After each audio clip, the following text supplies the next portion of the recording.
My ex would always nag me about getting a job. You're so much more understanding. Do any of those phrases resonate with you?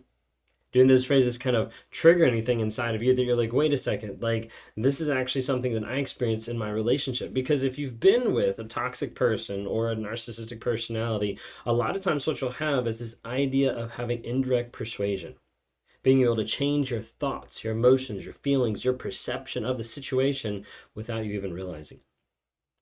If you guys don't know who I am, my name is Ben Taylor. I run the company Raw Motivations, and I'm on this channel to provide awareness, growth, healing, and change. And do that in the form of dropping nuggets of truth on different social media platforms. So if you don't follow me on those, then check out Raw Motivations on TikTok, Instagram, and Facebook. Would love to have you be a part of that community. If you want to be a community of like-minded people that are getting out of abusive relationships or trying to deal with the aftermath of healing from that and having a support group, then check out the NARC app. NARC. It stands for Narcissistic Abuse Recovery Community. Be able to learn from different courses that have been made by myself, by other creators that are trying to help people heal, grow, and change on a day-to-day basis. Talk to different people there and connect with other survivors, get advice, track your no contact, record your truth, join some of our weekly lives on Monday nights that are exclusive and secured inside the app so that you can come on screen, ask questions about situations that you might be going through in that moment. Join our monthly coaching call that's trying to help you grow after that narcissistic relationship. Got a lot of great courses on there. Probably the two popular ones right now is a course that's on boundaries. So if you're confused or wondering what do I do about boundaries, how do I set those up, check out that course. Or another course that's there that's healthy dating after abuse. Like, where do you start? How crazy can that be after that when every relationship seems boring or seems normal and you're not sure like what to do? So check it out. So I listed off those phrases and those thoughts and those words that started off about giving an idea to another person as a way of indirect persuasion. A narcissist will oftentimes use indirect persuasion to mold you into the person that they want you to be without coming out and saying, I want you to be this way. So those phrases and some of the stuff we're going to look at today is taken out of the book Psychopath Free. If you haven't had a chance to be able to look at it, grab this book, download it, be able to check it out, because Psychopath Free is a really great book that gets you into the mind a lot of times of a narcissist, of a psychopath, sociopath, a toxic behavior person, and gives you an idea of what's going on. A lot of times when people are in relationships, they don't realize that they're being groomed. When you're in a relationship with a narcissist, the goal of the narcissist is to uphold the mask. And if they can do that by making you act a certain way or making sure that you fit in a certain type of mold, they will do that. So many times people get upset and confused of like, why did I get with a narcissist? Well, you probably didn't realize what was happening because you were being intentionally groomed. One of the ways of doing that is indirect persuasion. After they've idealized you and they're ready to begin conditioning your behavior using indirect persuasion, they're able to make subtle suggestions that will ultimately be accepted by their victims. They maintain an illusion of innocence since most people won't believe that they made me feel these things. One method they use involves the way they offer compliments. They will insult their exes in a way to flatter their target. But what they're really doing is grooming their target. For instance, by saying, my ex always used to do this, but you never do that, they are telling you to behave a certain way. This is not a compliment. Okay? It's a warning that if you repeat any of the ex's alleged behavior, you'll be discarded as well. The ex might have not even done that. Like, they likely didn't even do any of those things. It's just a way for them to indirectly tell you how they expect you to behave.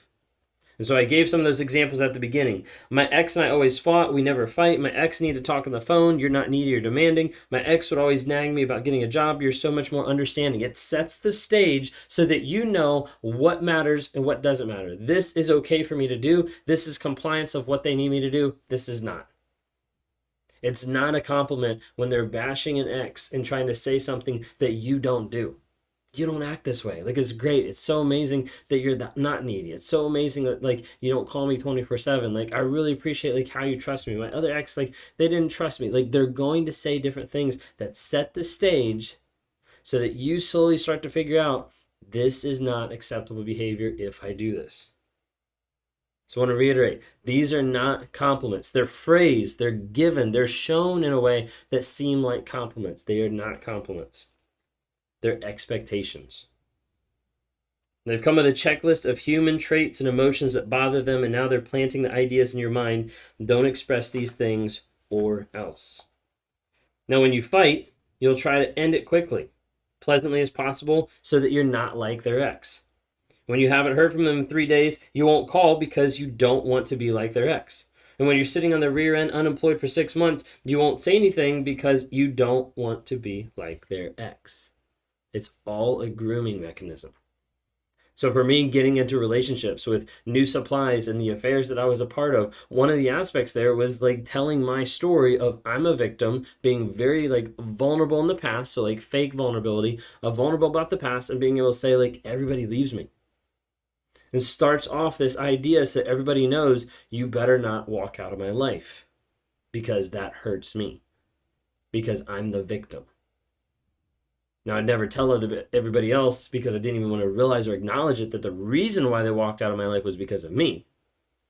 But I'm stating that, and I'm showing like, yeah, I was really good friends. Like the last person that I was friends with is just like, really tore me up because they left me.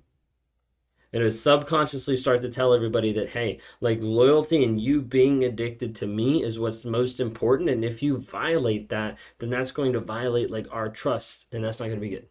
It's setting up that expectation. That was one of the ways that I practiced this idea on a regular basis when I was involved with another person. Any deviation from this plan, you might receive the silent treatment or sharp comment about your changed behavior or a reminder that the idealization could end at any time. It's like holding that over your head. Like you never know. Like this is gonna fizzle out. It's gonna fade. I'm gonna walk away. Like you're gonna hurt me. Like whatever it might be, it's there. And this is why most survivors feel so much anger after the abuse has ended. You've been shoving aside your own intuition and needs in order to be nice. You think you've been giving them some sort of special treatment that no one else can provide, and then suddenly they go running back to the very same people they used to complain about. Meanwhile, you've been repressing the urge to tell them to get a job or call more often or just be a good partner. You pushed all that away because you thought it was the only way to stay with them and to stay on their good side. So a lot of times we have survivors and people that have gotten out of narcissistic abusive relationships that really get frustrated about themselves and really frustrated about the past of like what they actually had to go through and what they put up with.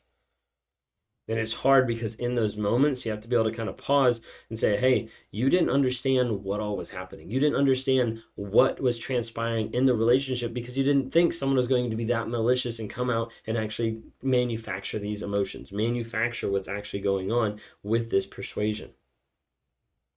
And if that's you and you're feeling crazy and you're looking back at the relationship and being like, man, I'm so stupid for not seeing that, I do want to have you make a pause and give yourself a little bit of grace because you cannot judge yourself in the past by knowledge that you have in the present. And so many times people, when they learn about narcissism, they're like, gosh, I see that so clearly now. Well, I'm so stupid for not seeing it then. Well, you didn't have the education to see it then, which is why you've learned about it now. So take a moment, pause, and give yourself a little bit of grace because otherwise all you're going to do is you're going to tell yourself a lot of negative talk.